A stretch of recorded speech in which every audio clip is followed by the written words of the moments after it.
Halo, selamat pagi semuanya. Kita lanjutkan pembahasan kita ya.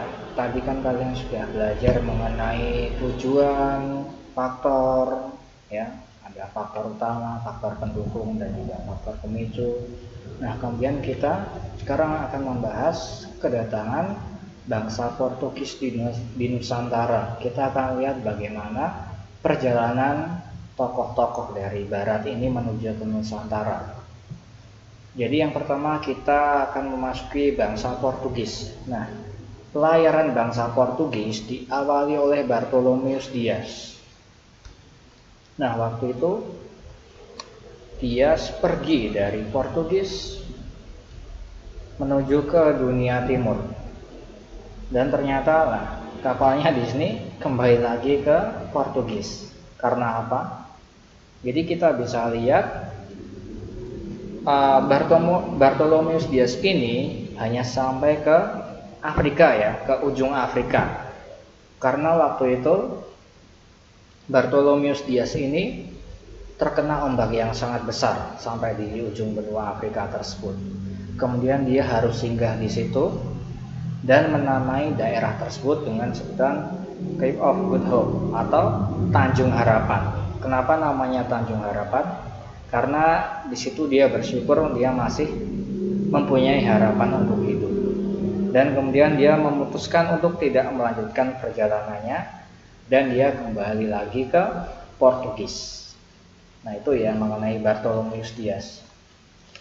Kemudian Raja Portugis mengutus seorang pelaut terkenal yaitu Vasco da Gama untuk mencari dunia timur ya, untuk mencari rempah-rempah di sana.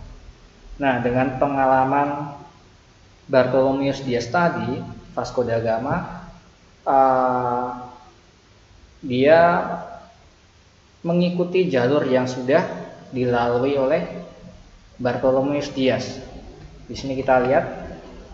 Nah, kapalnya berjalan mengikuti jalur Bartolomeus Dias dan dia berhasil melewati Tanjung Harapan dan kemudian tibalah dia di India ya, tepatnya di Goa. Nah, Vasco da Gama itu cukup lama di India. Dia sudah mendirikan semacam benteng pertahanan, kantor dagang, dan yang terkenal dari dirinya itu dia pernah mendirikan suatu seperti apa ya, patok yang dinamakan Batu Pagrau. Jadi misalnya dia sudah singgah di Goa, kemudian dia memasang batu pagrau di situ. Itu menandakan bahwa bangsa Portugis melalui Vasco da Gama sudah menguasai daerah itu. Nah, seperti itu ya. Selama bertahun-tahun Vasco da Gama itu tinggal di India, tetapi dia baru menyadari bahwa India itu bukanlah penghasil rempah-rempah. Maka dari itu, dia bisa dibilang tokoh ini gagal untuk menemukan rempah-rempah. Nah, kemudian seperti apa kita akan lihat. Nah, ternyata sekarang kita ke Alfonso de Albuquerque ya. Jadi tadi Vasco da Gama sudah gagal. Kemudian Alfonso ini tinggal mengikuti jejak yang sudah dilalui oleh Vasco da Gama. Sama ya, dia melalui jalur yang dilewati oleh Bartolomeus Dias, ya, Tanjung Harapan, kemudian sampailah dia di Goa, tempatnya Vasco da Gama, dan akhirnya dia sampai di Spice Island ya. Nah, ternyata dia bisa sampai ke Nusantara waktu itu dan menemukan banyak sekali rempah-rempah ya. Jadi kesimpulannya di sini tokoh yang berhasil menemukan Spice Island atau menemukan apa yang memang mereka cari adalah Alfonso de Albuquerque ya. Tadi kita lihat Bartolomeus Dias gagal ya karena melewati ombak yang sangat besar dan dia tidak berpikir untuk melanjutkan perjalanannya lagi, dia kembali ke Portugis lagi. Kemudian Vasco da Gama tadi dia sudah berhasil melalui Tanjung Harapan, kemudian sampai di Goa ya, sampai di India. Kemudian dia menyadari ternyata India bukan penghasil rempah-rempah, kemudian dia kembali. Yang akhirnya Alfonso de Albuquerque ini adalah seorang Portugis yang berhasil menemukan pulau rempah-rempah. Oke ya, seperti itu. Baik, kita lanjutkan lagi. Tadi kita sudah membahas mengenai pelayaran bangsa Portugis. Nah, kemudian kita akan membahas mengenai pelayaran yang dilakukan oleh bangsa Spanyol. Sebenarnya jauh sebelum bangsa Portugis melakukan pelayaran ke dunia timur, bangsa Spanyol sebenarnya telah mendahuluinya lewat Columbus, ya, Christopher Columbus. Nah, Christopher Columbus adalah seorang tokoh yang memang percaya bahwa bumi itu bulat. Jadi dari Spanyol dia tidak langsung ke arah timur, ya. Jadi dari Spanyol dia ke arah barat, jadi menuju ke benua Amerika. Jadi dia percaya kalau dia berlayar ke arah barat, maka dia juga akan kembali ke negaranya, ya, karena bumi itu bulat. Nah, di sini Columbus melakukan perjalanan ke arah barat, ya. Kemudian tibalah dia di Kepulauan Kanari, ya. Kepulauan Kanari itu ada di sebelah barat benua Afrika. Kemudian setelah itu sebulan kemudian dia sampai ke Kepulauan San Salvador. Nah, di situ Columbus sudah merasa bahwa dia itu sudah sampai ke dunia timur, ya. Sudah sampai ke Kepulauan Hindia atau Asia. Karena apa? Karena di situ si Columbus ini melihat suku, ya, melihat suku sawo matang, ya kan, kulitnya itu sawo matang. Jadi dikira itu bukan penduduk Eropa, itu merupakan penduduk Asia. Maka dari itu dia menyebut suku tersebut dengan sebutan suku Indian. Nah, suku Indian itu sejarahnya dari situ, ya. Yang menyebut pertama kali suku Indian adalah Christopher Columbus. Dia juga dari San Salvador dia menuju ke Haiti, ya. Dan karena memang yang Bapak katakan tadi, Columbus merasa sudah sampai ke dunia timur, ya, sudah sampai ke Kepulauan Hindia, maka dia kembali ke Spanyol dengan sukacita dan disambut heboh di sana. Tetapi dia tidak tahu, ternyata dia baru sampai ke benua Amerika. Tapi meskipun begitu, Columbus di sini juga tercatat, ya, namanya sebagai penemu benua Amerika. Tapi di sini dia belum berhasil untuk menemukan kepulauan rempah-rempah yang selama ini dicari oleh bangsa Barat, seperti itu, ya. Nah, kemudian dari Columbus dilanjutkan oleh Magellan dan Delcano, ya.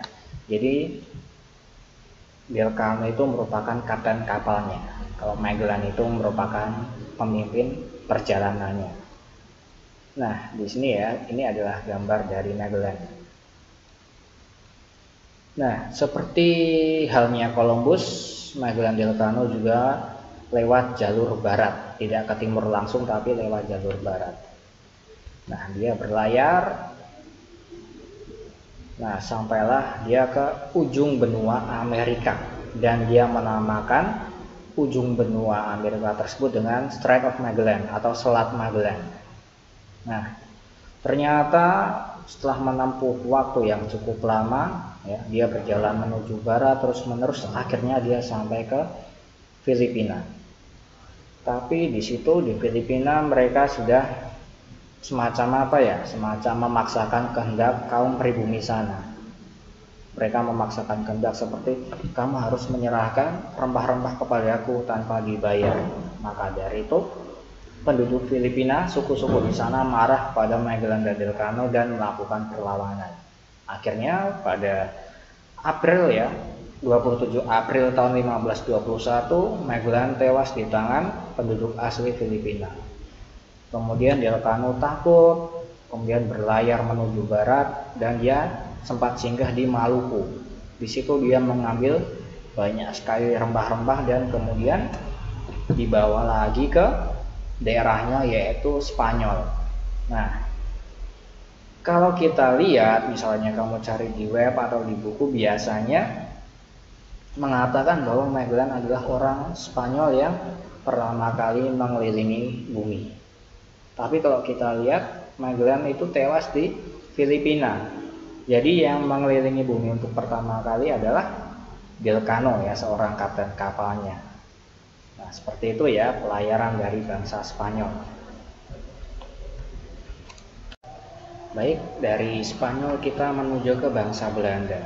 Jadi memang bangsa Belanda itu malah bisa dibilang telat untuk pergi ke Nusantara ya. Karena memang waktu itu Belanda menjadi vasal Spanyol. Vasal itu seperti apa ya? Koloni dari Spanyol. Jadi bangsa Belanda tidak bebas untuk pergi kemanapun ya, harus seizin Spanyol. Nah, kemudian sehabis Spanyol datang ke Nusantara, barulah Belanda bisa datang ke Nusantara lewat tokohnya yaitu Willem Barents. Nah, kalian coba perhatikan animasi kapalnya. Nah, ya kan?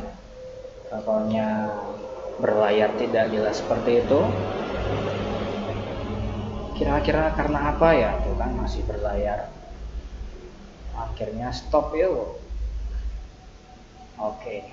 Nah, jadi Bapak alurkan seperti itu ya, tidak jelas karena memang ternyata Willem Barents ini kurang tahu ya, kurang begitu menguasai jalur yang memang menuju ke arah timur. Maka dari itu dia malah tersesat di kutub utara ya.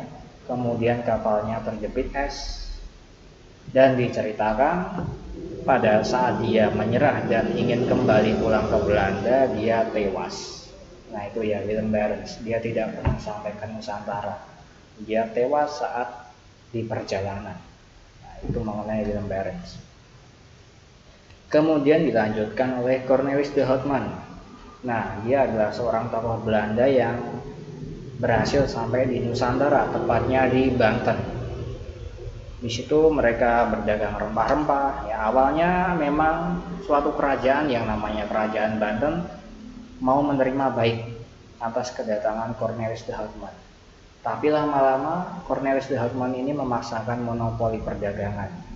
Jadi rakyat Banten harus menjual rempah-rempah ke Cornelis de Houtman dengan harga yang sangat murah. Kemudian Cornelis de Houtman menjual ke pasaran Eropa dengan harga yang sangat mahal. Itulah namanya monopoli perdagangan ya. Kemudian kerajaan Banten marah dan kemudian mengusir Cornelis de Houtman. Lalu Cornelis de Houtman ini pulang kembali ke Belanda, tapi sudah berbekal pengalaman ya. Dan kemudian akhirnya pelayaran dilanjutkan oleh Jacob van Heemskerk ya. Dia kemudian sampai Banten. Nah, di sini apakah rakyat Banten mau menerima Jacob van Heemskerk ini? Ternyata dia diterima dengan baik. Nah, itulah budaya Timur ya, orang-orangnya ramah. Tapi memang Jacob van Heemskerk ini tidak memaksakan monopoli perdagangan seperti yang dilakukan oleh Cornelis de Houtman. Dan kemudian dia berdagang atau mengambil rempah-rempah di Banten, kemudian pelayaran dilanjutkan, tetapi kali ini dipimpin oleh Jacob van Lek. Setahun kemudian Jacob van Lek ini sampai ke Maluku dan kemudian ya bisa dibilang dia transaksi rempah-rempah ya kan, dia beli ke penduduk lokal kemudian dijual lagi ke pasaran Eropa sehingga dia untung banyak ya. Nah seperti itu penjelasan dari orang-orang Belanda yang datang ke Nusantara. Baik, kita lanjutkan ke bangsa Inggris. Jadi kita harus tahu dulu ya alasan mengapa bangsa Inggris mau repot-repot ke Nusantara. Padahal di sana juga dia bisa membeli rempah-rempah.